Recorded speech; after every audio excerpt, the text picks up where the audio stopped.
It takes a village to raise a child. The shift from the ancestral village to the modern metropolis is more than a change in geography. It is a fundamental rewiring of the human experience. As our world accelerates, the structure that once anchored us, extended families, and slow-paced community life, have been replaced by a high-velocity, individualistic culture. While we have gained unprecedented convenience, the toll on our collective mental health and family cohesion is profound. For centuries, the village was defined by the extended family model. Life was communal, predictable, and physically demanding. In the village, the burden of childcare, elder care, and labor was distributed. The proverb, "it takes a village to raise a child," was a literal reality. Emotional isolation was rare because privacy was secondary to participation. Proximity to kin meant that advice, resources, and empathy were always within arm's reach.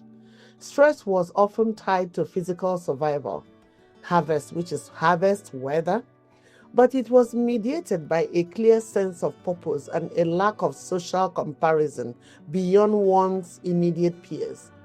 Today, urbanization and globalization have traded the wide-reaching village for the nuclear family or the single-person household.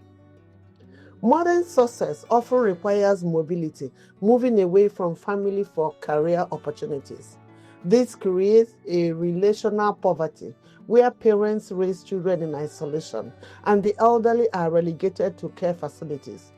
Technology has blurred the lines between work and home. We are always on, leading to a state of chronic cognitive overload that the human brain was not evolved to handle. Unlike the villager, who compared themselves to 10 neighbors, the modern individual compares their behind-the-scenes reality to the curated highlight reels of millions online, fueling inadequacy and anxiety. The transition has created a paradox. We are more connected digitally, but more lonely biologically. This loneliness epidemic is the primary driver of modern mental health struggles. The village square or communal well has vanished. Without these informed gathering spots, spontaneous social interaction is replaced by scheduled and often stressful social commitments. Without the village to help, modern parents face immense pressure to be everything: provider, nurturer, teacher, and playmate, leading to record levels of domestic stress and anxiety. In a village, a conflict between a husband and wife was absorbed by a larger network. Today, the nuclear family is a closed pressure cooker. When it cracks, there is often no safety net to catch the pieces. Our changing world has offered us liberty and luxury, but it has cost us our peace. To survive the modern era, we must find ways to re-village our lives. This means intentionally building communities, prioritizing face-to-face time over screen time, and recognizing that humans are not meant to be self-sufficient islands. The challenge of the 21st century is to integrate the comforts of the modern world and the emotional security of the ancient village.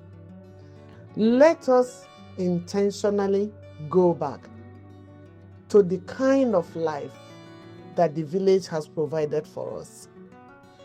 We can do this if we seek to have it. We can make it happen. As a people, let's strive for that peace and tranquility that the village provides.